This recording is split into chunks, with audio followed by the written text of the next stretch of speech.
why I'm interested in this field.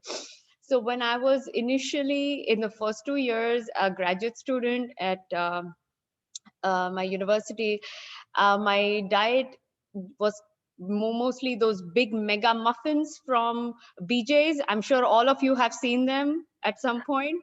Yes. And a tall, big glass of Sunny D. Okay, so the first 2 years, as a grad student, you're really not inclined into, eating healthy at the age of 21, right? You're kind of careless.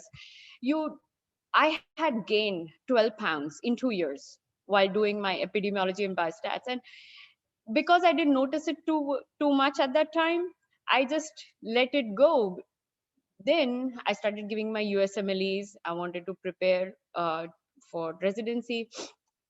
And during that time, I also, when I was preparing, I also had my daughter.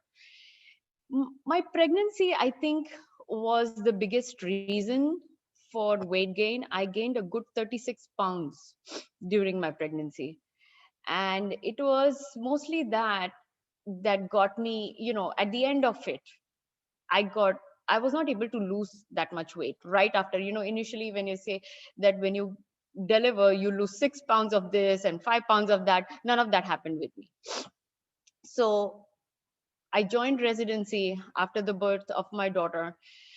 And although I was very, very motivated to lose that weight because I was not comfortable in my, big self. All right. I was 36 plus 12. You can do the math.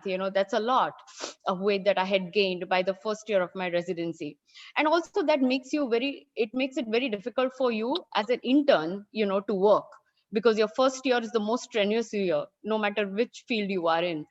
So it started catching up onto me. And I remember I used to walk about 15 flights of stairs of Buffalo General Hospital every day in an attempt to lose that weight. It wasn't really the smartest thing to do first thing in the morning, but it used to wake me up and prepare me for the rest of the day. But then I finished my residency, and lost about 20 pounds from that. Then I was like, I had to join. I worked for 5 years in Staten Island, New York, as primary care outpatient physician. And during that time, the patient population that I saw was mostly elder Italian as well as Hispanic.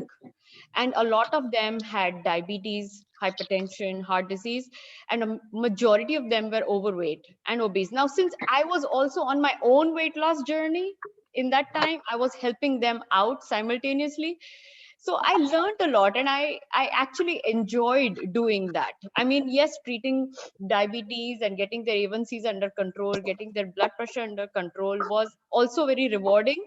But the quality of life metrics, like, these old, Italian families, I'm sure you all know, have their grandkids coming in frequently over the weekends, and they want to run around and play with them, which they are not able to do because their knees hurt and their backs hurt and such.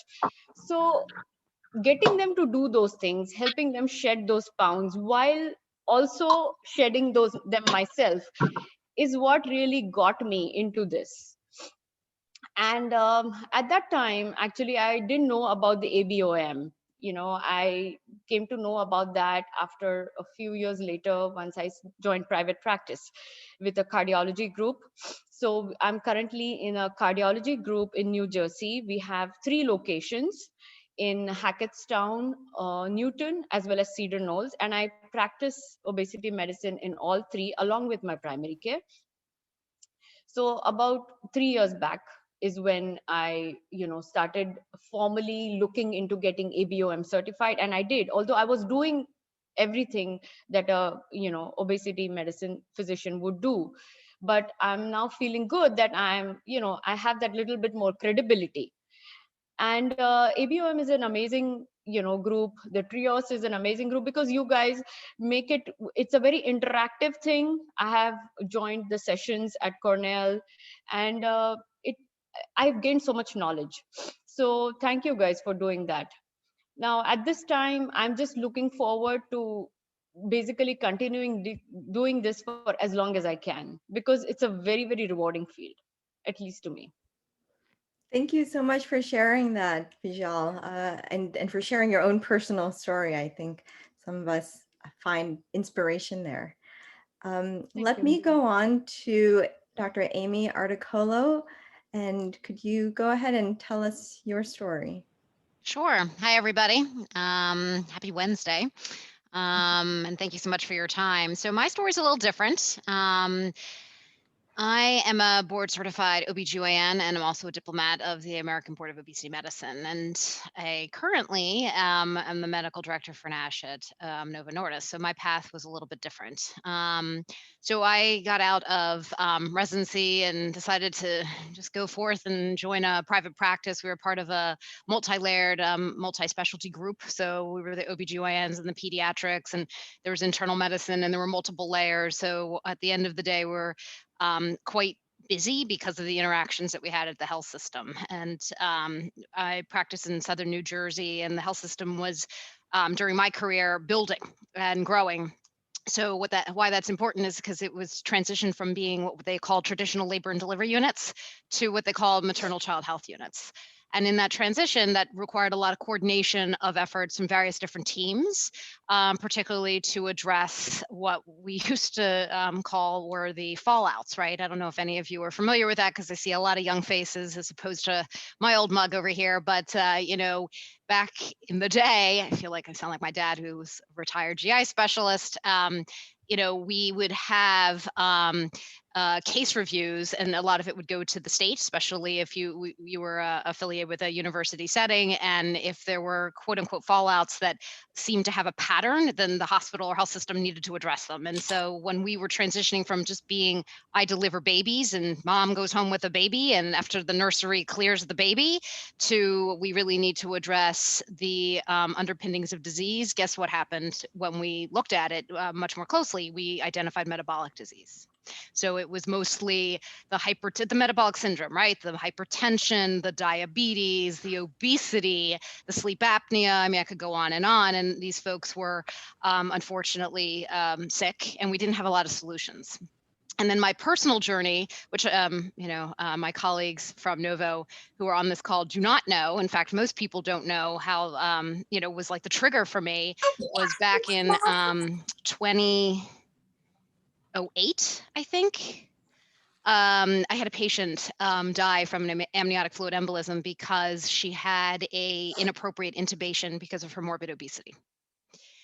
And when we do those case reviews, and we the autopsy, and we saw and learned what happened, I mean, it was just a wake-up call, I think, for me personally, but also for our health system and what have you, of what we weren't doing right. And so what do good doctors do when they don't have the knowledge or the skill or the understanding? They go out and they learn, right? And so that's where I went to learn more from various professional organizations. And that's how I learned about the American Board of Obesity Medicine. So first, it was just try to get educated, right? Like learn more. Unfortunately, I didn't get a lot of information from my college, which is the American College of OBGYNs. They really weren't addressing obesity at the time. It was sort of like somebody else's problem, right, to manage, such as, the internal medicine folks, or anesthesia. We used to just be like, anesthesia, you need to manage this, right? Like it's your problem, not ours.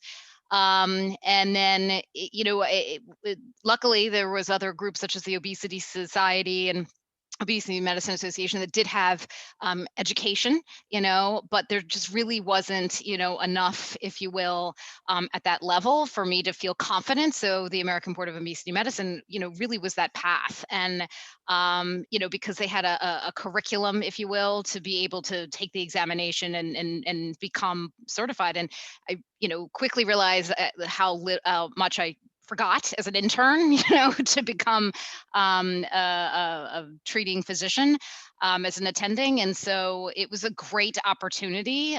So I was board certified, or, diplomat status in 2013.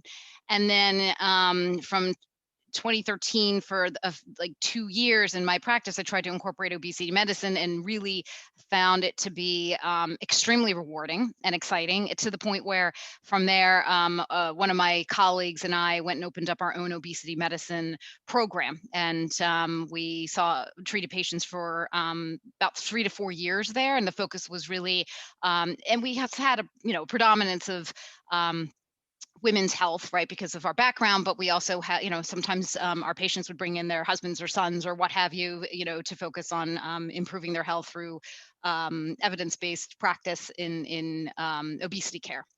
And so we had a comprehensive program. We saw a lot of successes. We, gathered as much data as possible. And then somewhere around 2018, I think it was probably the beginning of 2018, my colleagues and friends who I had met from Novo Nordisk through foundation work, and Dr. Aroni and I sat on a foundation a long time ago. I don't know if he remembers. I think he was there for a short period of time while I was there. We got to know a lot of folks from Novo Nordisk, and somewhere around 2018, they had a few of them had reached out to me and said, there's this role in advocacy that's it would be really great for you to consider because of the work that you've been doing to really try to be the voice to improve for physicians and patients, to understand what obesity care is, what obesity management is, how the importance of obesity management is in so many different fields. And so after long consideration, I decided to take that jump. And so for almost 2 years, I was in that role. It was very rewarding and a really great opportunity because I got to work with professional organizations and patient groups in terms of advocating, not necessarily on a policy level, but more in terms of disease state awareness, access to care, things like that. And then recently, a little over a year ago, there was an opportunity for a medical director role, which is more on the medical affairs side. So just driving similar work, but just a slightly different focus a little over a year ago, and that's now where I sit. So I've been in outside of clinical practice for almost about 3 years now, and it's been extremely rewarding and just different focus and a different aspect of really looking at a career that is very rewarding when it comes to metabolic diseases. So that's my story. That's great. Thank you, Amy. That is definitely a unique journey that I'm sure people will have more questions about. All right. And then Dr. Romek Hunt. Hi. Hello. So my story, I'm Dr. Romek Hunt. I am an internal medicine physician and diplomat of the American Board of Obesity Medicine. I started because I had a patient who came to me gaining weight.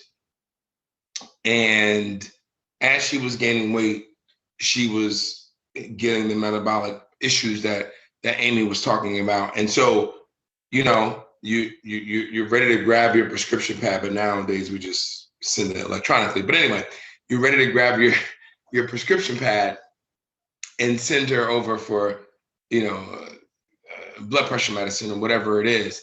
And you said, no, give me 3 months. I really want to do this. I really think, I don't want medications. I want to work on lifestyle changes. I want to work on losing weight.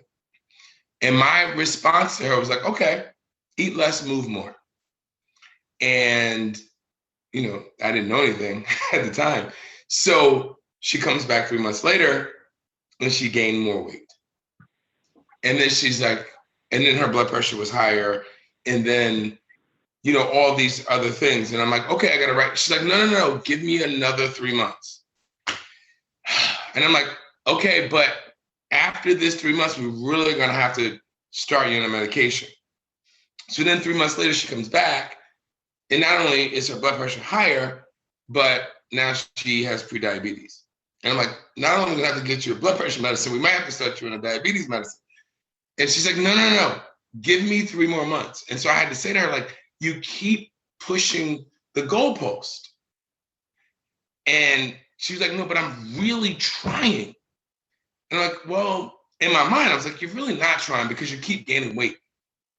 And so my mind is, it's the patient's fault. And you are not doing what you should be doing. Eat less, move more.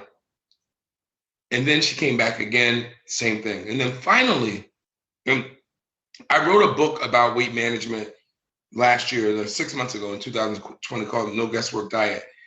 And I start the book with this story because when she came back, she had gained more weight, of course. And I said to her, not being mean or anything, but I took care of her husband, her kids were younger.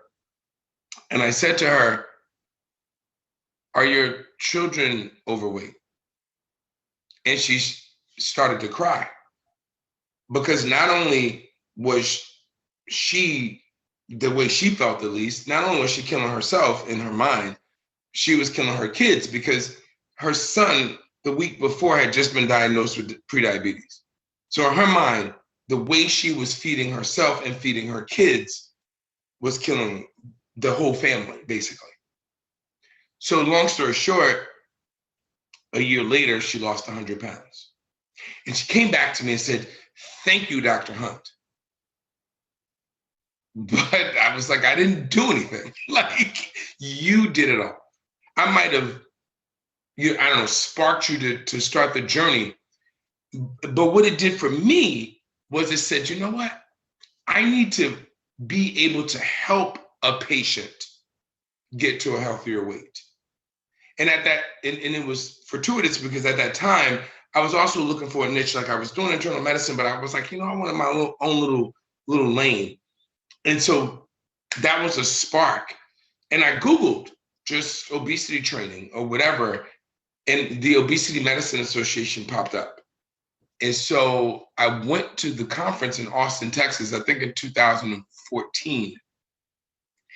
And it was like a revival. It was like a revelation because they were like, obesity is not really the fault of the patient. It's not a willpower disease.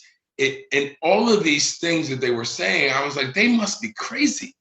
But then I learned a lot, about the science. And when I left that conference, we were in the airport in Austin, and a bunch of people were like, the ABOM is in December. And this was like September, I think, ish. And they were like, we should all take it. And I was like, well, I'm a really busy internal medicine physician. I do not have time to take it. It's 3 months away. And it's like, you should just do it. Sign up for it. And so I did. But as I did it, I also started to practice because I took all the books, and all the work, the workbooks and everything from the conference. And I started to practice obesity medicine on my patients. And I started to see results. And from there, it just blossomed. And in the beginning, I was a nutritionist, I was a personal trainer, I was a behavioral specialist, I was a physician, like I was everything. And we were starting a center for bariatric excellence at my institution at Penn Medicine, Princeton Health. And they needed a bariatrician at the time, now we're called obesity medicine specialists, but they needed a bariatrician. And they didn't know that I had already gotten board certified. And so when they found out, they're like, oh, we have one right under our roof. And I was taking care of the administration and just different people in the hospital, nurses, just everybody. And so they allowed, because of this, because they were starting this and we had resources, I was able to get my own nutritionist, my own personal trainer, so I was able to start a comprehensive program because it was just at the same time that we were building a center for bariatric excellence. And so it all just worked out perfectly for me. Thank you, Rameck. That was so wonderful and powerful. I think many of us can can relate to a patient like that and feeling powerless to help a patient and wanting to do more, just as Amy had mentioned, like, what do? We go out and learn. And I love that you basically described, I think, the dream of working in a comprehensive bariatric center of excellence, a comprehensive weight center. So thank you for sharing that too. I just want to, so we're halfway right now. I want to be cognizant of time. I want to remind everyone that you're welcome to put in questions into the chat box. If you want to ask anything anonymously, feel free to send that question directly to me and I'll ask it for you. Right now, I just want to ask, I think, a couple of follow-up questions. Maybe we'll start with Bijal, if that's okay. So I understand you started out as a primary care doctor and now you're working in combination with a cardiology practice. That's Was right. that something that you yourself seeked out to do, or was it a fortuitous change? How did that come about? So interestingly, when I moved here to New Jersey after I finished my job in Staten Island, I was looking for a new place, and I wanted to join a private practice because that was my dream for myself.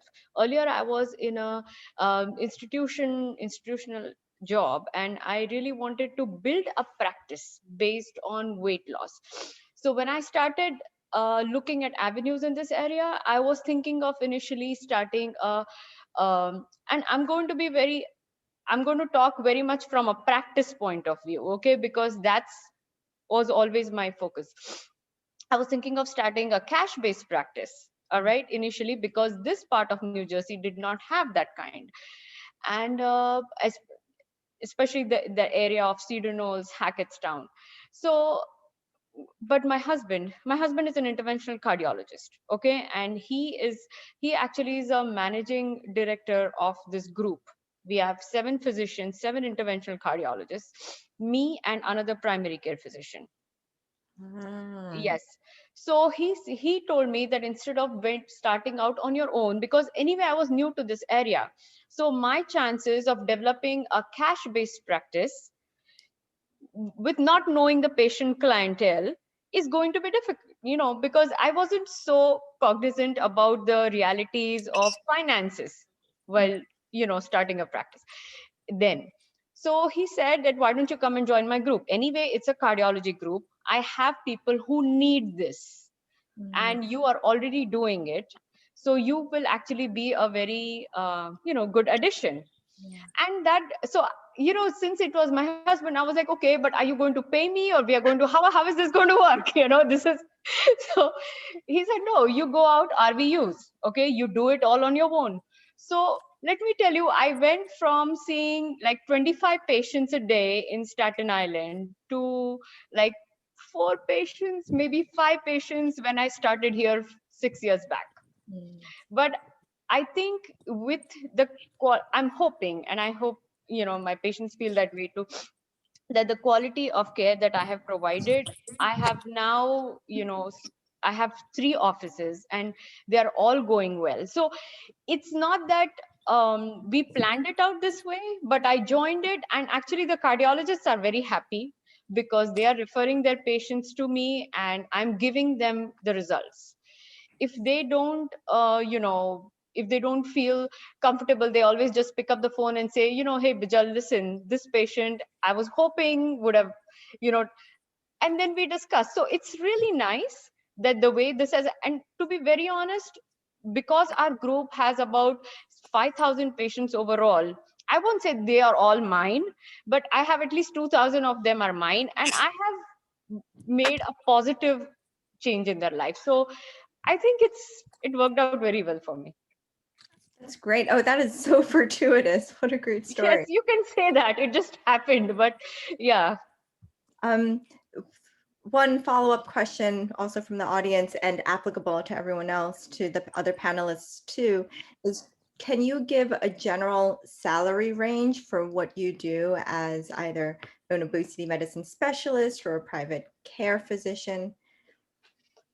So I'll be honest about this. Since obesity medicine is still not an ABMS recognized specialty, I don't think that that gives you so much advantage in terms of a salary job, if that's what you're looking for.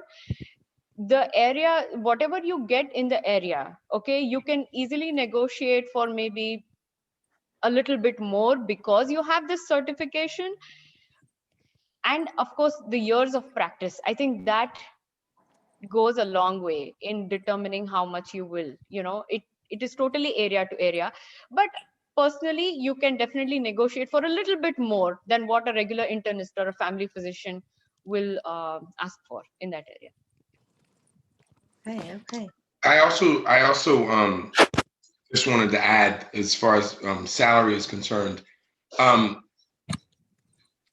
my experience, you will make at least as much as you would make as an internal medicine primary care doctor, as long as you know how to do the billing.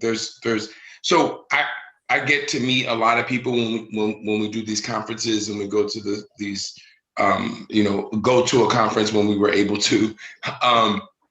But like there's a physician, Jeremy McConnell, who he's in Florida. And so there are certain billing codes that he gives lectures on, and other people probably do as well. But you can actually bill for the counseling that you do for obesity medicine. So not only just treating, but you're counseling them on how to eat, how to, those things. And there's a billing code for that.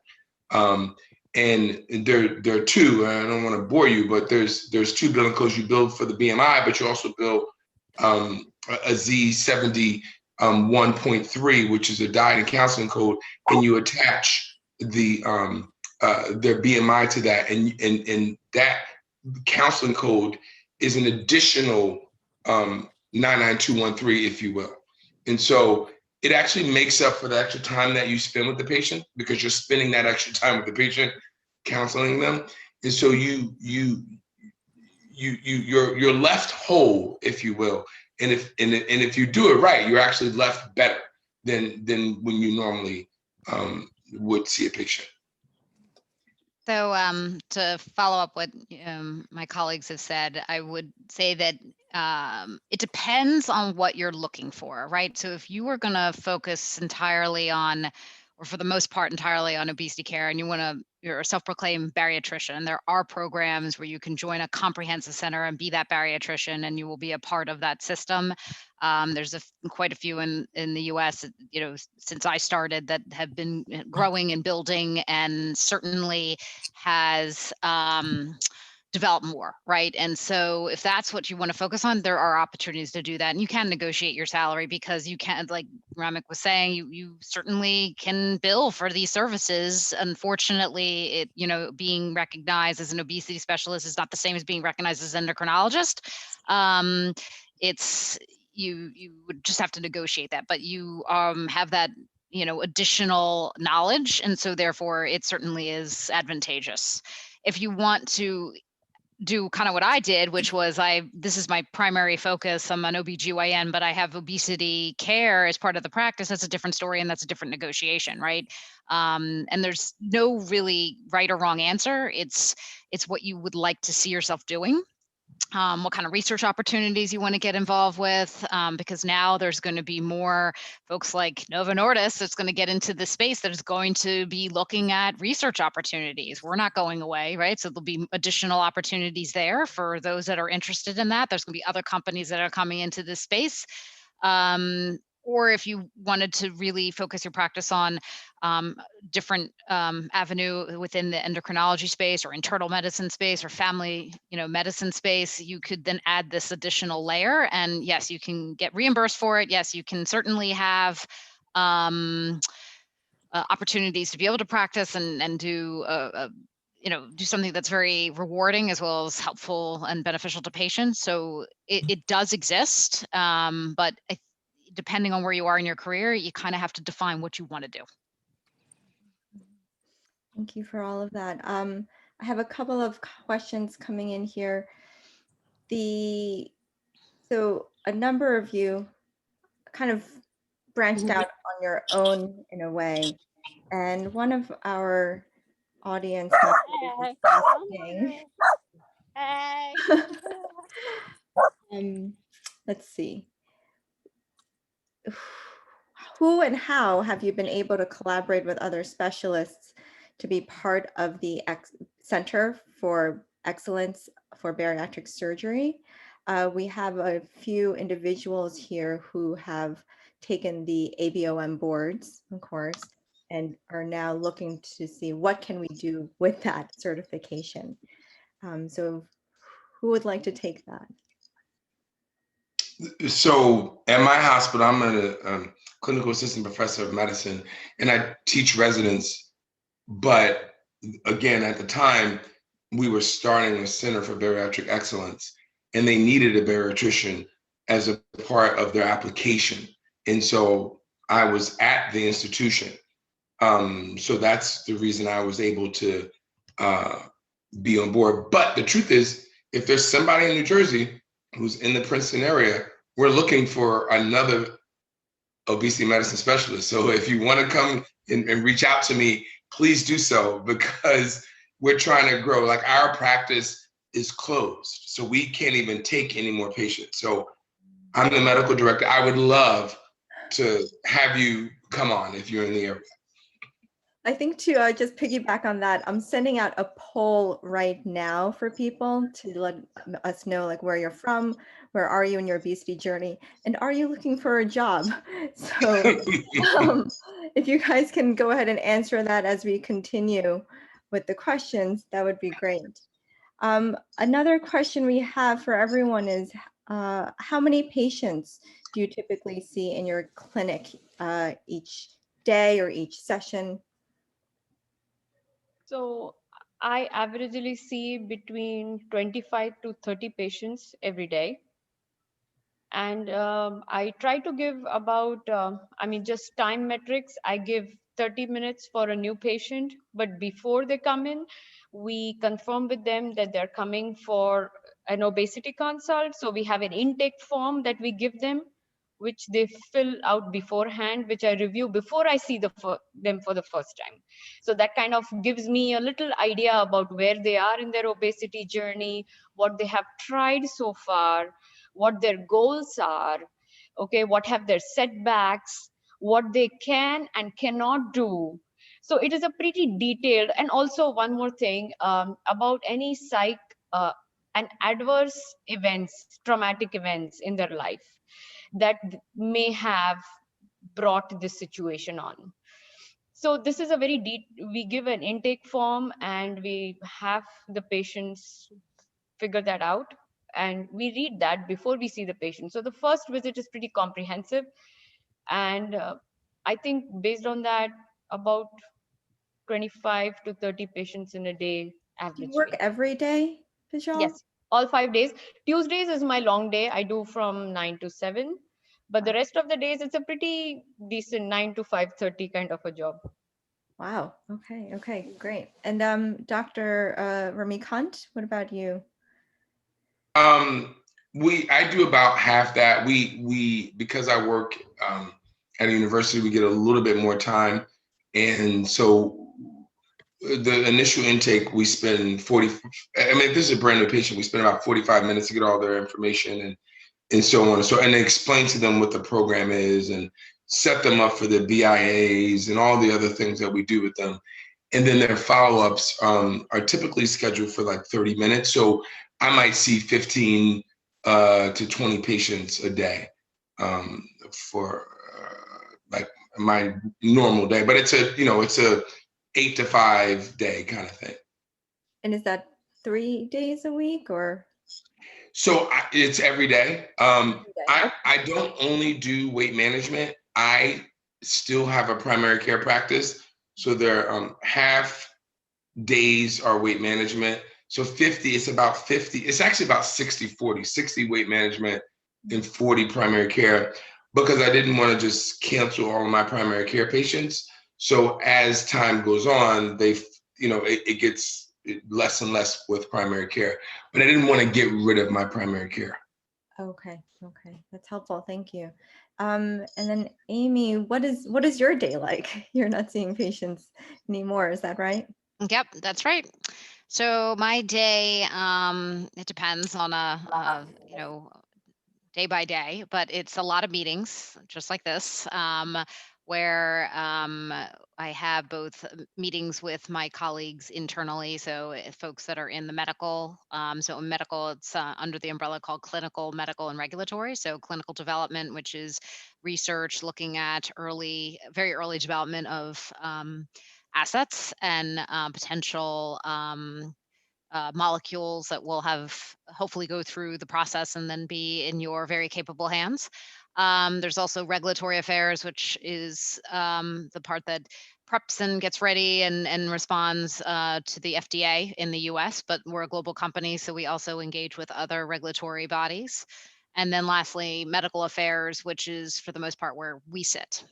But we work together, on all phases of drug development, as well as disease state and education and awareness, and really support initiatives that will bring about change, right? In terms of, particularly when it comes to obesity.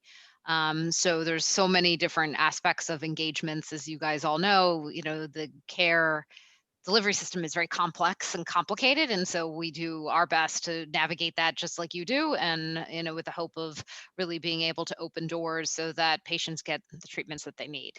My day by day, lots of emails, lots of virtual meetings, and we also have then set up meetings with anyone from individuals like you guys, to meet with, who may have an idea or initiative or a concept that you want to discuss with us, to see if there's a way we can work together, either in partnership or through support. And then also we have meetings internally with the other side of the business, which is the commercial side, right? The access side and the commercial side, to make sure that what we're doing makes sense, and is the right thing for patients. A follow-up question to that is, do you recommend anyone to have special training or experience if they are interested in getting into the pharmaceutical industry?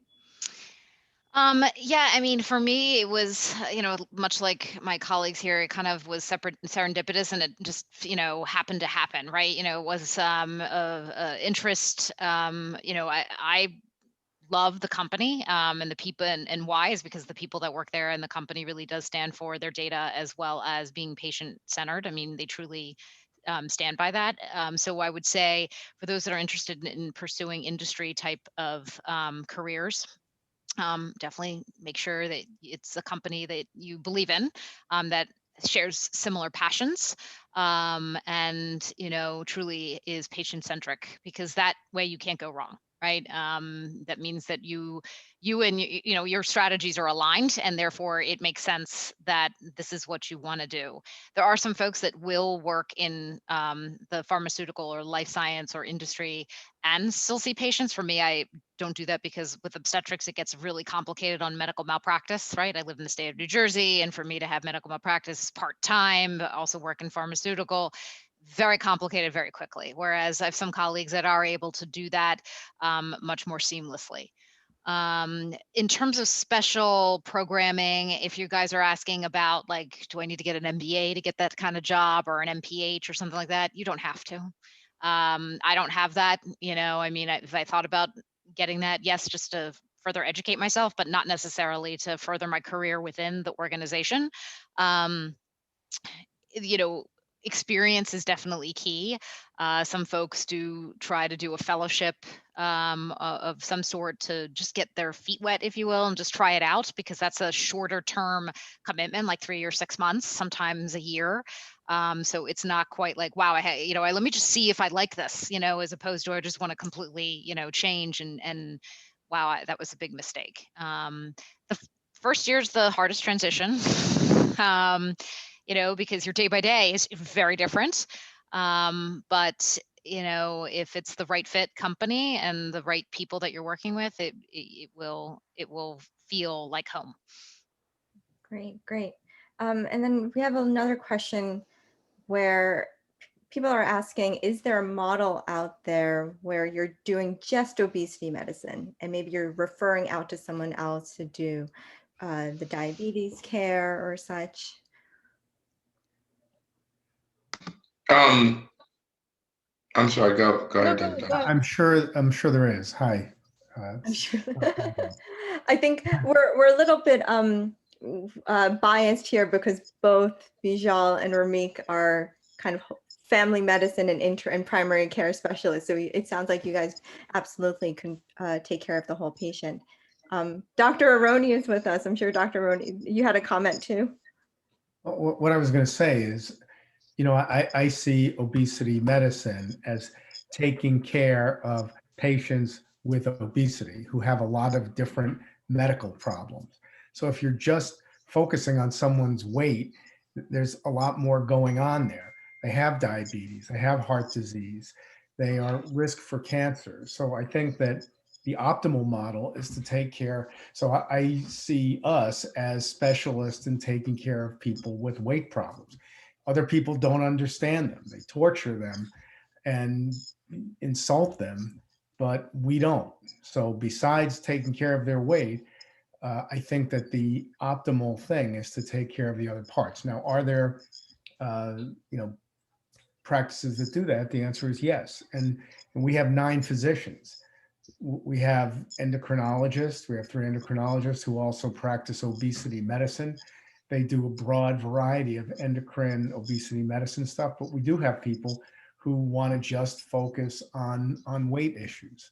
So, I'm sure it's out there, but I'm not sure that's the ideal model. And I think the model that's growing is the one that we're seeing Dr. Hunt, Dr. Dave, and others following. And I would just like to add to Dr. Aroni. I met Dr. Aroni. He came and gave a grand rounds at Robert Wood Johnson in New Brunswick. And I would just like to echo what he said. Like, when you are practicing obesity, this is an obesity-centric model. So you are treating diabetes, you are treating hypertension, you are treating these other diseases. And in fact, we have to let their other providers know that, well, there might be obesogenic drugs that we might have to pull away as we are treating their obesity, and because their blood sugar might drop, and we might not be able to let you wait for 4 weeks till you can get in to see your endocrinologist or your hypertension specialist. And so we send letters to their other providers to say, like, we are not taking over the care, but we want to do what's in the best interest of the patient. And so once we make these changes, when we tell them to drop their carbohydrates to less than 100 or whatever it is, they may not need the requirement of the insulin. And so so there are so you are taking care, if you're an obesity medicine specialist, you are taking care of the whole patient, that you just are. Absolutely. I was going to say the same thing. You cannot, as a family physician, I cannot isolate the diabetes from the obesity. And just like you said, if they are reducing their carb intake, you have to at the same time tell them to reduce their insulin intake. Otherwise, this patient is going to have problems. And you cannot wait until you see the endocrinologist to tell them. So there are certain things that you have to manage on your own. And I actually find it very rewarding to do all of them at the same time, because then the patient knows that there is somebody in charge. Now, over here, there is also a problem of physicians not communicating with each other. Like, when the diabetic goes to the endocrinologist and they might make some changes and you have told them to do something else, and that in that lack of communication, sometimes the patient suffers. So what we usually do is we try to tell the patient that if you are comfortable, let us do it this way, and then see what your blood tests are and results. And if you don't feel good about it, then you can go ahead and see the endocrinologist and follow up that way. And most times patients understand, because they like it if one person is in charge of doing everything. So and I will. Oh, I'm sorry. Go, Amy. Sorry. No, it's all right. I was just going to echo what both of you are saying, which is that the model that's evolving, or the model that, you know, we're all going to, is this comprehensive care, right? So it's not just about the weight loss, it's about obesity care, which involves taking care of the whole patient, that holistic perspective.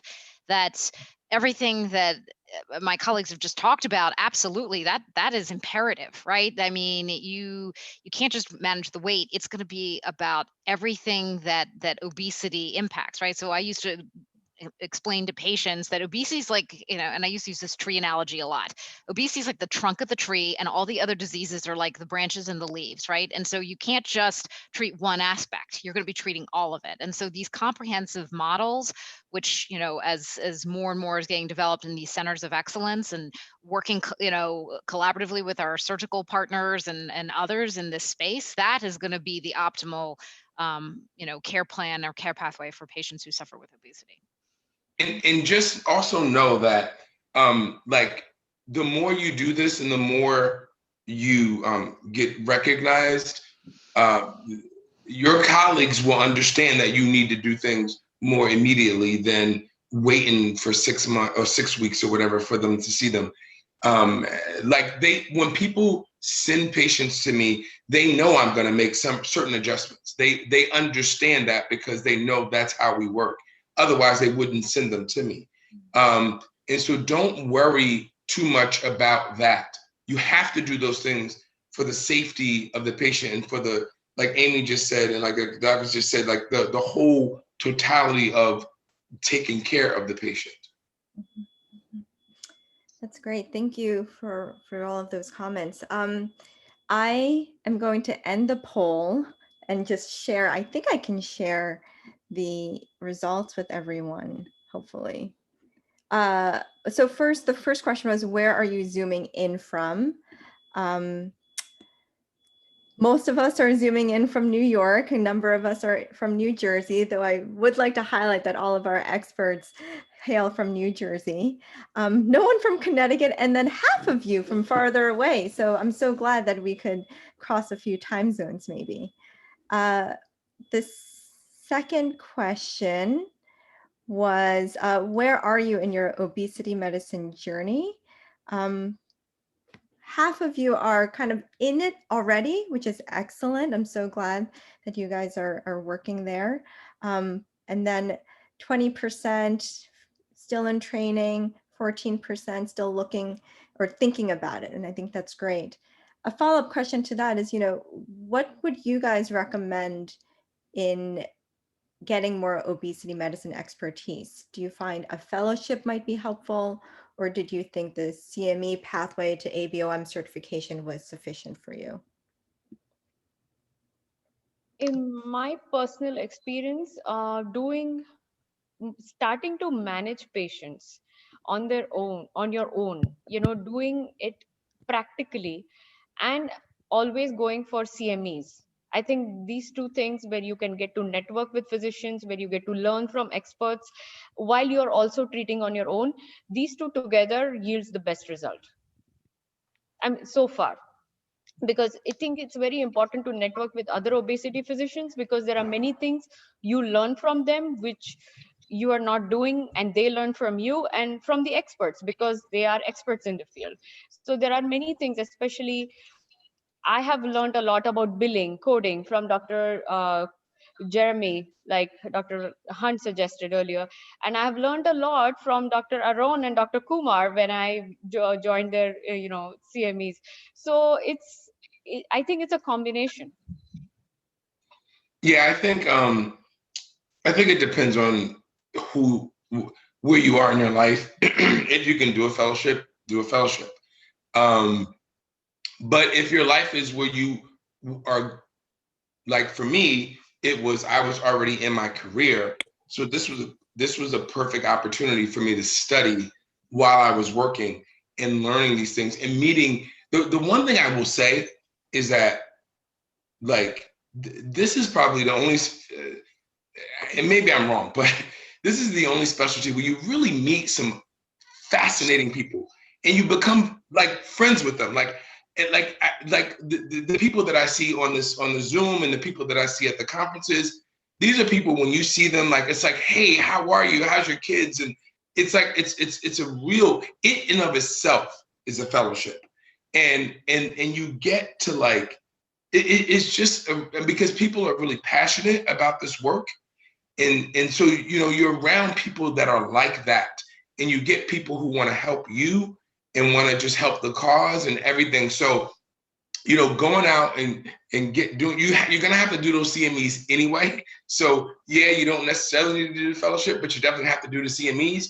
And if your path doesn't allow for you to do a fellowship, you know, I just did the CMEs and took the test, and I, you know, went to the conferences, and I go to the conferences every year, and I participate in almost everything I can physically because you want to get to know the players, especially if you're doing research in different things. You want to be visible, and so that's what I would recommend.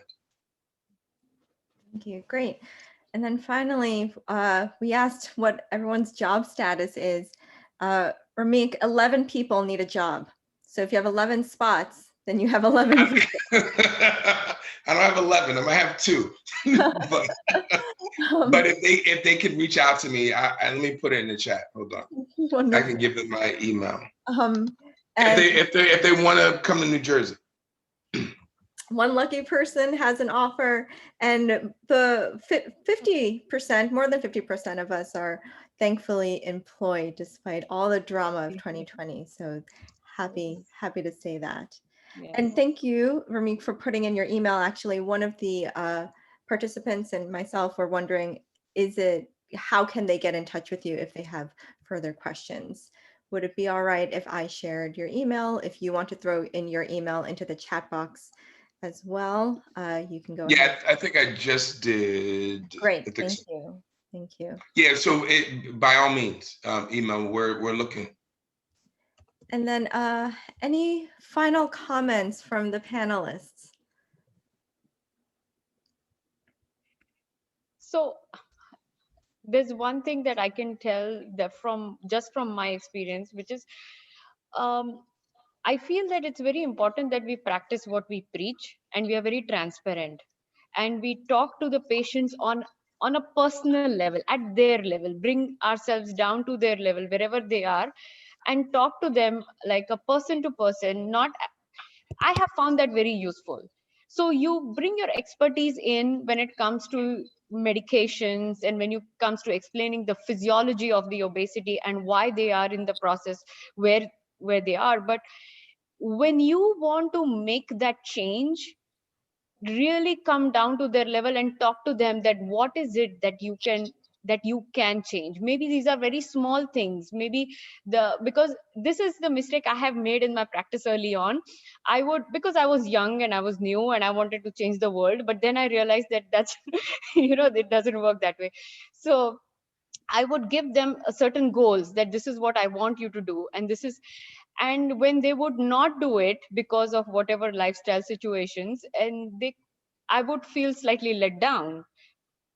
But over the years, I have realized, and I think that probably is just my experience. Maybe I'm sure other people have done a lot better, but it helps a lot when you tell them what mistakes you have made, and you are very empathetic towards them when they are not meeting the goals. I think it's very, very important, because then they place that trust in you and they come and tell you that, okay, this is where I messed up, and this is where, you need to help me. I need some hand holding in this time.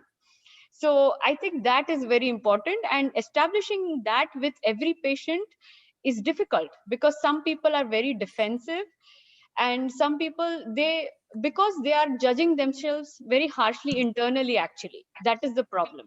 They are very hard on themselves, and that they are just projecting it on you. So if you are in practice early on, learn to just see beyond that, and just see that maybe this person is behaving this way because of any unfair life circumstances that he may have seen.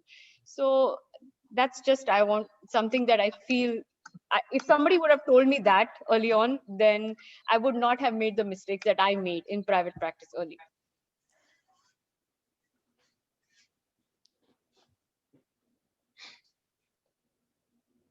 Thank you very much.